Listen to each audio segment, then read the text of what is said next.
शुरू अल्लाह के नाम से जो बड़ा मेहरबान नहायत रहम करने वाला है। हम जिस माशरे में रहते हैं ये माशरा इंसानों का माशरा है।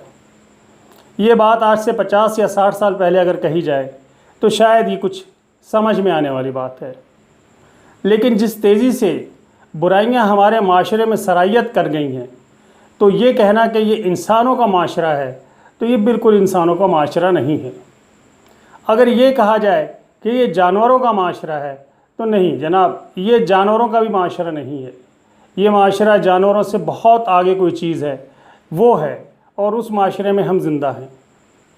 जहाँ और बहुत सी बुराइयाँ हमारे माशरे में फैल रही हैं, वहाँ एक बुराई जो बहुत तेज़ी से फैल रही है और जिसका हमें एहसास तक नहीं है, जिसके लिए शायद आवाज़ नहीं उठाई जा रही, जिसको बुराई को बुराई नहीं समझा जा रहा, वो बुराई है बच्चों का जिनसी इस्तेहसाल। ये बच्चों का जिनसी इस्तेहसाल कौन करता है? ये बच्चों का जिनसी इस्तेहसाल क्यों होता है? और इस बच्चे के जिनसी इस्तेहसाल को कौन रोक सकता है और कौन नहीं रोक रहा? अब हम पूरे माशरे को सही नहीं कर सकते, पूरे माशरे को हम लोग सही डगर पर नहीं ला सकते, लेकिन जो बुराई नाकाबिले बर्दाश्त हो जाए, जो बुराई इस कदर आम हो जाए और इस कदर गलत तरीके से जो है वो किया जाए और उसके बाद जो है उस बच्चे को मार दिया जाए या ख़त्म कर दिया जाए या ज़िंदगी भर के लिए अपाहज कर दिया जाए, तो उस बुराई के लिए आवाज़ तो उठानी चाहिए। आप इस बुराई को अगर अपने हाथों से नहीं रोक सकते तो कम से कम ज़ुबान से रोकिए, और अगर ज़ुबान से नहीं रोक सकते तो कम से कम दिल से तो बुरा कहिए। ये जब हादसा हो जाता है किसी की बच्ची के साथ या किसी के बच्चे के साथ, तो पूरा मोहल्ला इकट्ठा हो जाता है। लोग बातें नहीं करते, अब लोग वीडियोस बनाते हैं। लोग वीडियोस बना के अपलोड कर देते हैं मुख्तलिफ़ सोशल मीडिया प्लेटफॉर्म पर ताकि उनको व्यूज़ मिले। ये हमारा एहसास है, ये हमारी बेहिस्सी है। ये क्या है कि किसी के दुख को, किसी की तकलीफ़ को बजाय सॉल्व करने के हम उसको अपने लिए रोज़गार का ज़रिया, अपने लिए पैसों का ज़रिया बना रहे हैं। तो मेरी उन तमाम लोगों से जो इस तरह के वाक़यात को हाईलाइट करते हैं और उसको बढ़ा चढ़ा कर मीडिया पर पेश करते हैं, उनसे हाथ बांध कर गुजारिश है कि यार खुदा के लिए जिसे आप मानते हो, चलो उसी की बात कर लेते हैं, उसके लिए आप इंसान को इंसान समझो। आप इंसान को इंसान समझो, उसके जज्बात के साथ इस तरह से ना खेलें कि जनाब एक तरफ तो वो अपनी परेशानी में है और दूसरी तरफ सो कॉल्ड इंटरव्यू करने वाले पहुंच जाते हैं। जिसके पास मोबाइल फ़ोन है, जिसके पास कैमरा है, उसने जनाब एक लोग बंदे को साथ बिठाया और चलो जी आप कैमरे पे शूट करो और मैं इससे सवालात पूछता हूँ। क्या हुआ था, कैसे हुआ था, बच्चे की एज क्या थी, बच्ची की एज क्या थी, किसने किया, वो फलाना कौन था वो। अरे यार क्या कर रहे हो भाई? क्या इस चीज़ क्या करने का मकसद बता दीजिए। आप सिर्फ एक मकसद बता दीजिए, सिवाय इसके कि आप अपने व्यूज़ गेन करना चाहते हैं, सिवाय इसके कि आप उससे अपने पैसे बढ़ाना चाहते हैं, बस और कुछ भी नहीं। कौन किसकी हेल्प कर रहा है, कौन किसकी मसाइल को हाईलाइट कर रहा है, ये तो बहुत बात की बात है, लेकिन बहुत कम ऐसा होता है कि इस तरह से कुछ करने से हुकूमत तक ये बात पहुँचती है या मुख्तलिफ़ इदारों तक ये बात पहुँचती है और वो फिर हेल्प के लिए आते हैं। लेकिन मैं सबसे एक सवाल पूछता हूँ। मेरा सबसे एक सवाल है कि बताइए, हादसा होने के बाद ही क्यों ये सब कुछ होता है? जब हादसा हो जाता है और हादसा होने के बाद उन मासूम बच्चों के साथ ज़्यादती के बाद उनको मार दिया जाता है, उन्हें कत्ल कर दिया जाता है और उसको माँ बाप ढूंढ रहे होते हैं, उसके बाद आप क्यों पहुँचते हैं? उससे पहले क्यों नहीं पहुँचते? क्यों आवाज़ नहीं उठाते इस गुनाह की तरफ? क्यों आवाज़ नहीं उठाते इस गुनाह के मुखालिफ कि जनाब ये गुनाह है, गुनाह कबीरा है, इसको ना कीजिए? और क्यों इबरतनाक सज़ाएं नहीं दी जाती? लेकिन ये कोई सवाल नहीं, कोई नहीं पूछता, क्योंकि हर किसी को अपने व्यूज़ से गर्ज़ है, अपने चैनल की रेटिंग से गर्ज़ है। जनाब बुला के उनके माँ बाप को मुख्तलिफ़ किस्म के सवालात किए जाएंगे जो उनके लिए इतने तकलीफ़ होते हैं कि वो माँ बाप रोने लग जाते हैं। और लीजिए जनाब रेटिंग बढ़ गई इस चैनल की। ये ना करें, खुदा के लिए रहम करें। ये बच्चे आपके भी हो सकते हैं, ये मेरे भी हो सकते हैं। तो ये ऐसी इस तरह की प्रॉब्लम है कि जिसको बार बार मीडिया पे बात करें, बार बार लोगों को अवेयरनेस दिलाएं, बार बार बताएं कि ये प्रॉब्लम हो सकता है, अपने बच्चों की केयर कीजिए। इतने चैनल्स चलते हैं, किसी चैनल्स पर भी कोई ऐसा प्रोग्राम, कोई ऐसा छोटा सा ऐड नहीं बनाया गया कि जिसमें ये बताया जाए कि इस तरह से बच्चों को बचाया जा सकता है। और इस तरह के लोग होते हैं जो बच्चों के साथ ज़्यादतियाँ करते हैं।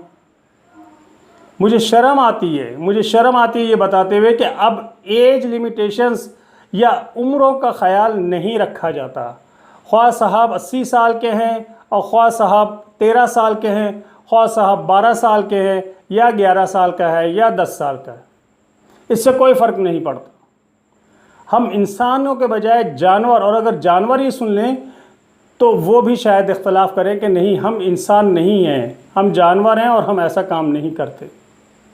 जानवर भी बहुत आगे, उन्होंने कभी भी इस तरह से नहीं किया जिस तरह से इंसान कर रहे हैं। इंसानियत नाम की चीज़ ख़त्म हो गई, सब चीज़ें ख़त्म हो गई। अब आपने अपने बच्चों की खुद हिफाजत करनी, कोई नहीं आएगा आपके बच्चों की हिफाजत करने के लिए। मैं ख़ास तौर पे उन माओं को जिनके बच्चे छोटे छोटे हैं, उन्हें ख़ास तौर पे हिदायत करता हूँ, ख़ास तौर पे रिक्वेस्ट करता हूँ, उन्हें हाथ बांध के अर्ज़ करता हूँ कि अपने बच्चों की हिफाजत कीजिए। ये आगाज़ घर से होता है, इस तरह की हरकतों का आगाज़ घर से होता है। आप अपने घर में निगाह रखिए, अपने बच्चों को हम उम्र बच्चों में खेलने दीजिए, कूदने दीजिए, लेकिन अपनी आंखों के सामने रखिए। कभी भी तन्हाई में बच्चों को अकेला ना छोड़ें, ख्वाह वो बच्चियां हैं या बच्चे हैं। जो बच्चे भी 3 साल के 4 साल के बच्चे हैं, उन पे ख़ास निगाह रखिए। मैंने आपसे कहा कि ये बड़ी शर्मिंदा कर देने वाली बात है कि इस काम का आगाज़ घरों से होता है। मैं एक स्कूल टीचर रहा हूँ और मुझे बड़ा शौक़ होता था अपने बच्चों को देखने का, छोटे बच्चों से प्यार करने का। और इस तरह की हिस्ट्रीज, इस तरह की कहानियाँ मेरे सामने आती थी कि मेरे रोंगटे खड़े हो जाते थे कि इस उम्र में जहाँ बच्चे को अपनी चड्डी संभालने का अंदाज़ा नहीं होता था कि मैं नंगा हो रहा हूँ, बरहना हो रहा हूँ, वो इस तरह की बातें करेगा। इसलिए इसका आगाज़ घरों से होता है। अब घरों से कैसे होगा? पहली बात, आप मियाँ बीवी तन्हाई में भी बैठे हों तो अपने वक़ार को बरकरार रखिए, अपने वक़ार को बरकरार रखिए। ये ना समझिए कि 3 साल का बच्चा है, ये 4 साल का बच्चा है, ये 3 साल की बच्ची है, ये 4 साल की बच्ची है, इसे क्या पता, ये तो बच्चे। अपने रिलेशंस को, अपने वक़ार को बहाल रखिए। दूसरे नंबर पर, अपनी बच्चियों को कभी बच्चों के साथ सुलाने वाली गलती ना कीजिएगा, चाहे वो 1 साल की है, चाहे 3 साल की है, चाहे 4 साल की है। बच्चों और बच्चियों को अलग अलग बिस्तर पर सुलाइए। अपने बच्चों को घर में आने वाले मेहमानों के बच्चों के साथ भी एक बेड पर ना सुलाएं। ये गलतियां कभी ना कीजिए। देखिए, मैं जो कह रहा हूँ, घर से इस चीज़ का आगाज़ होता है, तो आपने अपने घर को पहले मजबूत करना है। अपने बच्चों को अपनी आंखों के सामने रखिए, इनके बिस्तर अलग रखिए, इन्हें दूसरे बच्चों के साथ ना सुलाइए। ये अगर आपस में खेलते हैं तो इन्हें तन्हाई का मौका ना दें। आजकल जिस तरह से टेक्नोलॉजी को हम लोग मिसयूज़ कर रहे हैं, इसका आपको अंदाज़ा भी नहीं। आप जिस बच्चे को कार्टून लगा कर देते हैं ना, कार्टून लगा के मोबाइल उसके हाथ में थमा देते हैं, कभी आप देखिए चलते चलते कार्टून में कहाँ से कहाँ वो बच्चा पहुँच जाता है, जिसका आप तसव्वुर भी नहीं कर सकते। और इंटरनेशनल जितने भी मीडियाज़ हैं, इस तरह के वल्गर किस्म के प्रोग्राम हैं, वो सारे के सारे दरमियान में ऐड चला रहे होते हैं। तो आप मेहरबानी कीजिए, पहला काम तो ये कीजिए। दूसरा काम, अपने बच्चों को घर से बाहर निकलने के लिए जब भी भेजें तो किसी बड़े को उसके साथ ज़रूर भेजें। तीसरी बात, अपने बच्चों को बाहर किसी अजनबी से कोई खाने वाली चीज़ लेने की कभी भी वो ना कीजिए कि जनाब कोई बात नहीं, दे दिया तो कोई बात नहीं। कभी इनकरेज ना करें बच्चे को, हमेशा सख्ती से मना करें कि बाहर से किसी भी अजनबी से कोई चीज़ लेकर नहीं खाना। और तीसरी सबसे इम्पोर्टेंट बात यह है कि बच्चों को ये बताइए कि कौन से प्राइवेट पार्ट हैं जिस्म के जहाँ अगर कोई हाथ लगाए तो आपने चिल्लाना है। तो बच्चों को बताइए कि जनाब ये वो जगह है। आप ख़ुद भी जब बच्चों को प्यार करें तो बच्चों को सीने से लगाइए, बच्चों को प्यार कीजिए, लेकिन प्यार हमेशा उनकी पेशानी पे कीजिए। ये जो बच्चों के होंठों को चूमना, बच्चों की गालों को चूमना, ये क्या है? उसकी पीठ को थपथपाना नहीं। आप नहीं समझते इस चीज़ को कि बच्चे इसको किस तरीके से लेते हैं। मैं बहुत समझदार नहीं हूँ, लेकिन मैंने बच्चों को जितना ऑब्ज़र्व किया है आप तसव्वुर भी नहीं कर सकते। एक बात बहुत इम्पॉर्टेंट है इन तमाम वाक़यात में, और वही है जनाब कि ये जितने भी वाक़यात होते हैं जिनसी इस्तेसाल के और जिनसी ज़्यादती के, उसमें ये चीज़ डिस्टिंग्विश नहीं होती कि ये बेबी है, बच्चा है या बच्ची है, ये 4 साल की है, 10 साल की है या 5 साल का। इस चीज़ से किसी को कोई गर्ज नहीं होता। उन्हें एक जिस्म चाहिए बस, और उस जिस्म की हिफाजत आपने करनी है। ये जो वाक़यात होते हैं ना जनाब, ये जिनसी ज़्यादती और जिनसी इस्तेहसाल के ज़्यादातर ये वाक़यात होते हैं, मोर देन 80% ये वाक़यात होते हैं गरीब घरानों में, दरमियाने तबके में, कि जहाँ इनकम कम होती है, पॉपुलेशन ज़्यादा होती है, जहाँ छोटे छोटे घर होते हैं और 10-10 अफराद उस घर में रह रहे होते हैं, जहाँ पर्दे का कोई वैसा इंतज़ाम नहीं होता जितना एक अलग कमरे में रहने वाले मियाँ बीवी का होता है। बच्चा वो सब कुछ देख रहा होता है जो आप तन्हाई में कर रहे होते हैं,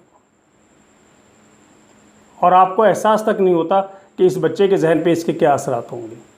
तो जनाब दूसरी बात यह है कि आपने अपनी तन्हाई को भी सिक्योर करना है, बच्चों को भी सिक्योर करना है। उनको ये हिफाजत आप करेंगे, बाहर से बच्चा कोई चीज़ लेकर ना खाए, किसी अजनबी के साथ ना जाए, और जिस्म के प्राइवेट पार्ट्स बताइए उन्हें कि कोई अगर आपके गाल पे हाथ लगाता है, आपकी थाइस पे हाथ लगाता है, आपके बट पर हाथ लगाता है, तो आपने नहीं मना कर सकते तो कम अज़ कम रोना ज़रूर है, ऊंची आवाज़ में।